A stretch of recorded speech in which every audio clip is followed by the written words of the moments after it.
The black suit felt heavy, not just with the wool, but with the weight of expectation. Everyone expected me to be strong, to hold it together. They offered condolences, pats on the back, whispered words of sympathy that blurred into a meaningless hum. But inside, I was shattering. Sarah was gone. My vibrant, laughing Sarah, silenced too soon. The church was packed, a testament to the lives she'd touched, but all I could see was the empty space beside me. Each hymn felt like a fresh stab of pain, each memory a cruel reminder of what I'd lost. The scent of lilies, her favorite, now choked me. Leaving the church, walking behind the hearse, felt surreal, like watching someone else's nightmare unfold. I just wanted to go home, crawl into bed, and pretend it was all a terrible dream. But home wouldn't be home anymore. Not without her. The reception after the burial was a blur of forced smiles and empty platitudes. I excused myself as soon as I could, needing to escape the suffocating sympathy. The parking lot shimmered under the late afternoon sun. I scanned the rows, expecting to see my familiar silver sedan waiting for me. Except it wasn't there. Disbelief turned to a cold dread. Had I parked somewhere else? I walked the rows again, the panic rising with each empty space. No, it was definitely gone. Stolen. On this day. The sheer audacity of it felt like a personal insult, a final kick when I was already down. Was nothing sacred? I fumbled for my phone, my hands shaking as I dialed the police. My car. It's been stolen, I stammered, the words catching in my throat. The police suggested I check with the HOA before filing a full report. Sometimes they tow without notifying, the officer said with a weary sigh, like it was a common occurrence. So, I trudged to the HOA office, a sterile, beige box that felt like a monument to petty rules. Behind the desk sat Brenda, a woman whose tightly wound bun mirrored her personality. I explained the situation, my voice still thick with grief.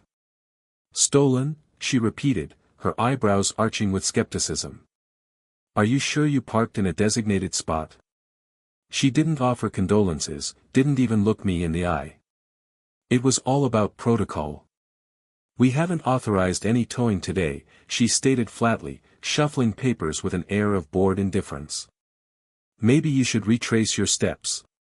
Her dismissive tone was infuriating. I was clearly bothering her with my stolen car and my dead wife.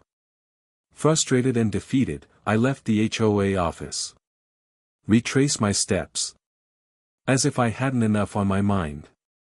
I called the police back, ready to file the report, when the officer interrupted, "Wait, sir, one more thing. Check with local towing companies.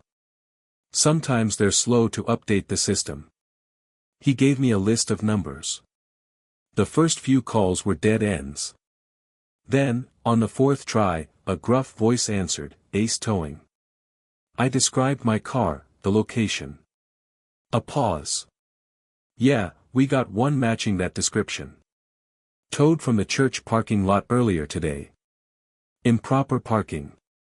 My blood ran cold. Who authorized the tow? I demanded, my voice shaking with anger. HOA. Lady named Henderson, I think. Brenda Henderson.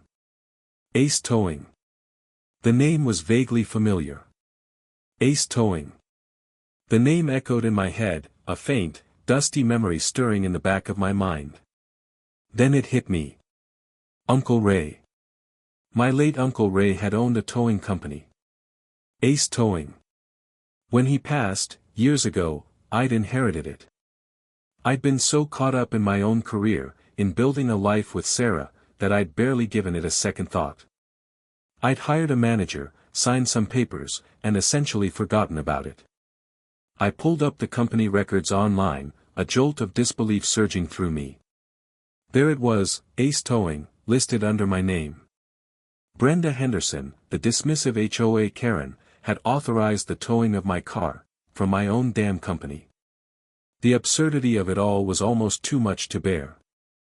The anger was a white-hot rage, fueled by grief and injustice. Part of me wanted to unleash hell, to use my ownership of Ace Towing to make Brenda Henderson's life a living nightmare. I could have her car towed, audit every single HOA decision she'd ever made, maybe even plaster her face on the side of a tow truck with the caption, "Queen of Petty Parking Violations." But then, a wave of exhaustion washed over me. Sarah wouldn't want this. She wouldn't want me consumed by vengeance. Was this really the battle I wanted to fight, on the day we laid her to rest? There had to be a better way, a way to expose Brenda's behavior without sinking to her level. The high road seemed impossibly steep, but the low road felt even more repugnant. What to do? I decided on a path of measured investigation. That evening, I called Mark, the manager I'd hired to run Ace Towing. I introduced myself properly, explaining my ownership and requesting access to the company's records for the past few months. Mark, initially surprised, was cooperative. The next morning, I sat in front of my computer, sifting through digital files. The towing order for my car was easy to find. Vehicle parked outside designated area. Blocking access to fire hydrant. The justification seemed flimsy, especially considering the circumstances. But what caught my eye was the attached photograph, a slightly blurry image of my car, taken at an angle that exaggerated its position. And below that, a string of emails between Brenda Henderson and the Ace Towing dispatcher. The email chain was a goldmine of Karen-esque behavior. Brenda had been relentlessly reporting minor parking infractions for months, obsessing over inches and angles, demanding immediate towing for the slightest offenses. Vehicle parked 2 inches over the line. Immediate action required. Truck partially blocking sidewalk. Safety hazard. Tow at once. Each email was more ridiculous than the last, painting a picture of a woman consumed by petty power and a desperate need to control her surroundings. It was clear this wasn't about safety or community standards, it was about Brenda Henderson flexing her HOA muscle. My car, parked near a fire hydrant on the worst day of my life, was just the latest victim of her crusade. Armed with the evidence, I started planning my move. I wasn't interested in a shouting match or a petty revenge scheme. I wanted to expose Brenda's behavior to the entire HOA, to hold her accountable for her actions, and hopefully, to prevent her from doing this to anyone else. I printed out the emails, the towing order, and the doctored photo. I even drafted a short speech, outlining the events of the past few days, emphasizing the emotional distress caused by her actions on the day of my wife's funeral. It wasn't about winning, it was about seeking justice and a little bit of peace. The next HOA meeting was scheduled for Tuesday. It was showtime. The HOA meeting was held in the community clubhouse, a room decorated with generic landscape paintings and uncomfortable folding chairs. The air was thick with unspoken tensions, the kind that always seemed to fester in these gatherings. Brenda sat at the head of the table, flanked by the other board members, radiating an air of self-importance. She surveyed the room with a practiced gaze, a silent reminder of her authority. You could feel the weight of her influence, the subtle fear she instilled in those who dared to challenge her. This was her domain, her stage. And I was about to disrupt her performance. When the floor was open for community concerns, I stood up, my hands steady despite the turmoil inside. I began by recounting the events of the past few days, the funeral, the missing car, Brenda's dismissive attitude. Then, I presented the evidence, copies of her obsessive emails, the towing order, the manipulated photograph. A murmur spread through the room as people read the documents, their faces shifting from polite interest to shocked disbelief. Finally, I paused, letting the weight of the evidence sink in. And to add another layer to this already unbelievable story, I said, my voice clear and resonant, I happen to be the owner of Ace Towing. The color drained from Brenda's face. Her tightly wound bun seemed to loosen a bit, a physical manifestation of her unraveling composure. That's not true, she stammered, her voice losing its usual sharp edge. Those emails. They're taken out of context. She sputtered, trying to regain control, but the room was already buzzing with disapproval. Then came the classic Karen defense, denial and deflection. He was illegally parked. I was just enforcing the rules. It's my duty to protect this community. Her voice rose in pitch, bordering on a shriek. She pointed a trembling finger at me. This is a personal attack. You're trying to undermine my authority. The meltdown had begun. Brenda's meltdown, however, backfired. The carefully constructed facade of authority she'd cultivated for so long began to crumble. One by one, other residents spoke up, voicing their own frustrations with her overzealous enforcement of petty rules. Mrs. Davis complained about a warning she received for having a slightly overgrown rose bush. Mr. Johnson mentioned a fine he incurred for leaving his trash cans out an extra hour. The floodgates had opened. People who had previously been too intimidated to speak out now found the courage to share their own Brenda stories. The room was united, not in support of Brenda, but in their shared exasperation with her behavior. As the murmuring subsided, I raised my hand, silencing the room. I'm not here for revenge, I stated, my voice firm but controlled. I'm here for accountability. And for an apology. I looked directly at Brenda, my gaze unwavering. Not just for towing my car, but for the complete lack of empathy and respect you showed me while I was grieving the loss of my wife. A simple, "I'm sorry for your loss" would have sufficed.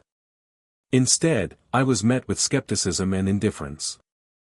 The room was silent, waiting for her response. The ball was in her court. Brenda stared back at me, her eyes narrowed, her lips pressed into a thin, stubborn line. For a long moment, she remained silent, seemingly weighing her options. Then, with a visible effort, she spoke, her voice tight with resentment. "Fine," she spat out, the word laced with venom. "I apologize. For the inconvenience caused by the towing of your vehicle." It was a non-apology, a hollow gesture devoid of sincerity. It was clear she wasn't sorry for her actions, only for being caught. Disappointment washed over me, but also a sense of grim satisfaction. I knew what I had to do next. "Since Ms. Henderson's apology is clearly lacking," I announced, "I'll be taking further action." I contacted the other board members, presenting them with irrefutable evidence of Brenda's abuse of power. A vote was held, and Brenda was stripped of her authority and fined for misuse of HOA funds. The fallout didn't end there. The HOA implemented stricter guidelines for towing, emphasizing empathy and common sense over rigid rule enforcement. The community, however, remained somewhat divided. Some saw Brenda as a victim of a personal vendetta, while others applauded her removal. The atmosphere was certainly lighter, but the scars of the Karen era remained. Technically, Brenda's actions could have opened the door to legal action. Wrongful towing, harassment, intentional infliction of emotional distress, the possibilities were there. But pursuing a lawsuit felt like dragging myself back into the muck. I consulted with a lawyer, who confirmed the potential for a case but advised me to consider the emotional toll. Ultimately, I decided against it. The removal from the HOA board and the implementation of new towing policies felt like enough. I just wanted to move on, to grieve in peace, and to put this bizarre chapter behind me. Sometimes, the best victory is knowing when to walk away. A few weeks later, I sat down with Mark, the ACE towing manager, for a proper meeting. He was still reeling from the revelation that I was his boss. "So, about that Henderson woman," I began. Mark sighed. "Yeah, she's persistent. Always calling, always complaining. We try to be reasonable, but she can be pretty pushy." He admitted that the dispatcher should have exercised better judgment, especially given the circumstances of the funeral. He also assured me that he'd be retraining his staff to prioritize empathy and common sense in the future. It was clear that even within ACE Towing, Brenda's behavior had been a known issue. In the weeks that followed, I received several unexpected messages of support. One came from a former HOA board member who had resigned due to disagreements with Brenda's leadership style. Another came from a neighbor I barely knew, who admitted that they'd always been intimidated by Brenda but admired my courage in standing up to her. Even more surprising was a handwritten note from one of the other current board members, thanking me for bringing Brenda's behavior to light and admitting that they had been hesitant to challenge her directly. It was a reminder that even in the most rigid structures, there are people who yearn for fairness and empathy. Looking back, it's hard to believe everything that happened in the midst of my grief. The absurdity of it all, discovering I owned the towing company, confronting the HOA Karen, the community fallout, it was like a dark comedy playing out against the backdrop of my personal tragedy. But somehow, navigating that chaos helped me cope.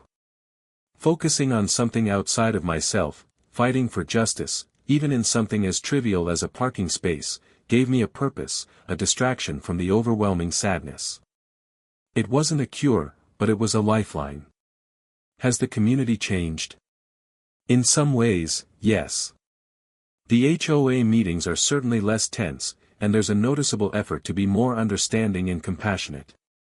People seem more willing to speak up, to question authority, and to prioritize human decency over rigid adherence to rules. But old habits die hard. The HOA is still an HOA, after all.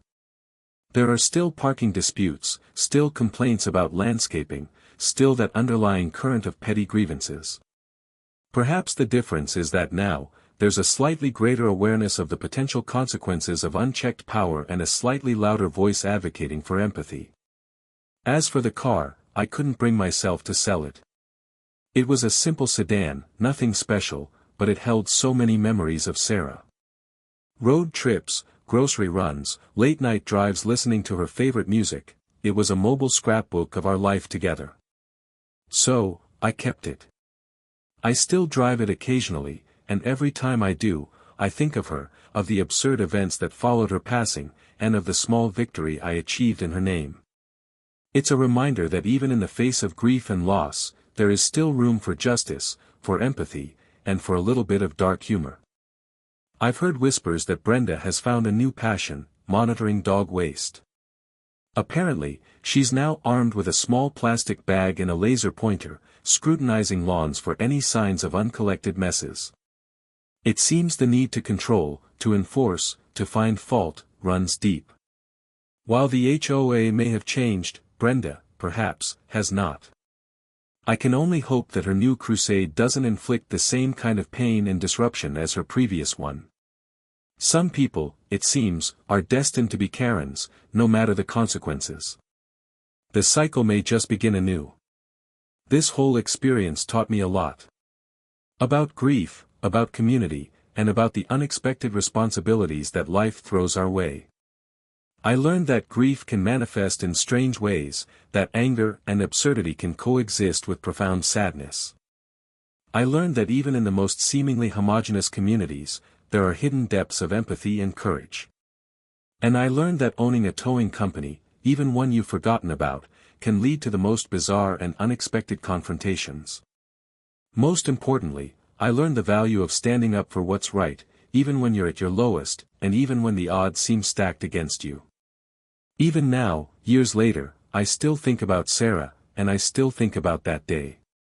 It's a strange and somewhat twisted part of my grieving process, this bizarre incident with the HOA Karen and the towing company I didn't know I owned.